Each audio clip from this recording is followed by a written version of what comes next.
Layer mask is an easy way of erasing some part of an image out on a project. For example, you have an image. Okay, let's import an image so you see for yourself. So let's drag and drop.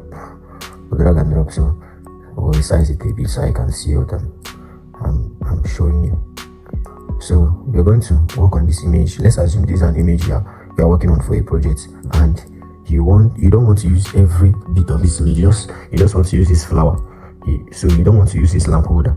Layer mask is an easy way of erasing the parts of an image without completely damaging the whole image. You can erase that pattern and work with the rest. So you click on your layer mask, look at its mask layer, you click on it to add a mask layer to the image. Then when you click on it, make sure your colors are set to white and black. So black is for erasing and white is to restore, to recover the ones that you have erased. Maybe you made a mistake. So if it is not white and black, you can just click on D on your keypad and it will reset back to white and black. Then click on X to shuffle it back to, if you want black to be on top, click on X. If you want white to come back on top, click on X. So but we are going to want to erase, so we'll leave it as black. Then we'll click on our brush tool. Then choose a brush. Let's go for a round light brush. Now let's use a round brush. So this is okay. Then you increase the size of the brush by clicking on the bracket key on your keyboard. Then you begin to wipe it, and as you can see, it is cleaning off that part of the image. So this is it. Then if you want to go back, maybe you don't want to erase the whole of this part that we have erased, you can click on X. It will change the color back to white, and you just click it back and just go back again.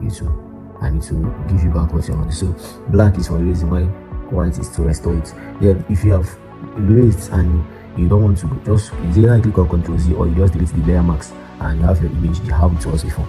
So you can actually use it to blend an image. For example, if I want to blend this image to another existing background, I can add my mask layer and choose a brush that is light, round light brush, and I'll begin to blend it into my background. So this is how you do it. Then when you're done, if you don't like it, you can use your change it to or you can just delete the layer mask. So another way to use the mask layer is by using object selection. Let's use selection brush tool. So we'll create our brush size, and we want to select this flower. So we'll click on the flower. Just let it. It's not going to be a perfect selection. I just want to show you how to use the layer mask. So just select it. If you want to remove some selections that are not supposed to be added, you click on Alt and remove it. So you click on Alt and take it back. We're removing the ones that are not supposed to be part of the selection. So let's leave it like this. So now that I have selected, let's assume you are done with your selection. You just go to mask layer and click on it again, and you see you have successfully selected this layer. Then click on Ctrl D to deselect. So this is it. You have it. You have your flower selected. So but if you want to go back again, just delete the layer mask and you have your original image as it was.